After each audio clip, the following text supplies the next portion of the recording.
NVIDIA's story doesn't begin with dominance. It begins with a mistake. In its earliest days, NVIDIA believed the graphics industry was heading in the wrong direction. While competitors built their hardware around triangles, NVIDIA chose a different path. Their first graphics card, the NV1, was designed around smooth mathematical curves, a technically elegant solution that promised more realistic visuals. It wasn't just a graphics card either. It combined sound processing and game controller support, an ambitious attempt to create a complete multimedia experience in a single piece of hardware. The idea was bold. The timing was wrong. The industry didn't reward elegance. It rewarded compatibility. When software developers began standardizing around triangles, and Microsoft introduced DirectX as the dominant graphics platform, NVIDIA's beautiful design became invisible. Games weren't written for it. Developers ignored it. The NV1 didn't fail because it lacked power. It failed because it didn't fit into the ecosystem forming around it. For a young company, this kind of failure is usually fatal. What makes NVIDIA different is what happened next. Instead of defending their first creation, they erased it from their future. The company pivoted fast, rebuilding its entire approach around industry standards.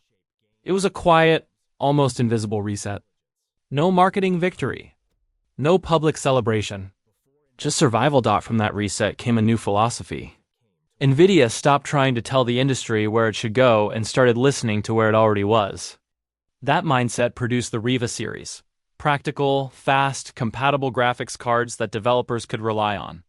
These chips weren't revolutionary in theory, but they were aggressive in execution.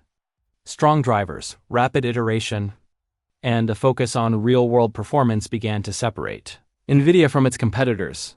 This was the moment NVIDIA learned how to win, but the company didn't stop at making faster graphics cards. It changed how people understood them. When NVIDIA introduced the GeForce line, it didn't just release new hardware. It introduced a new idea. The graphics processor was no longer a helper to the CPU. It was a processor in its own right. NVIDIA called it a GPU. That single word reshaped the industry. By framing graphics hardware as a dedicated processor, NVIDIA shifted both perception and reality.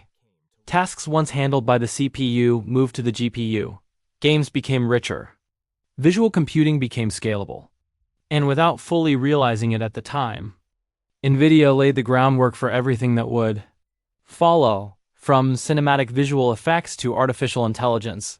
The irony is impossible to ignore. The company that now defines modern computing was nearly erased by its first product. The lesson of that failure became its greatest advantage. NVIDIA learned that technology doesn't succeed by being right in isolation. It succeeds by aligning with ecosystems, empowering developers, and adapting faster than the world changes. Before NVIDIA became the future of computing, it learned how close it came to having no future at all.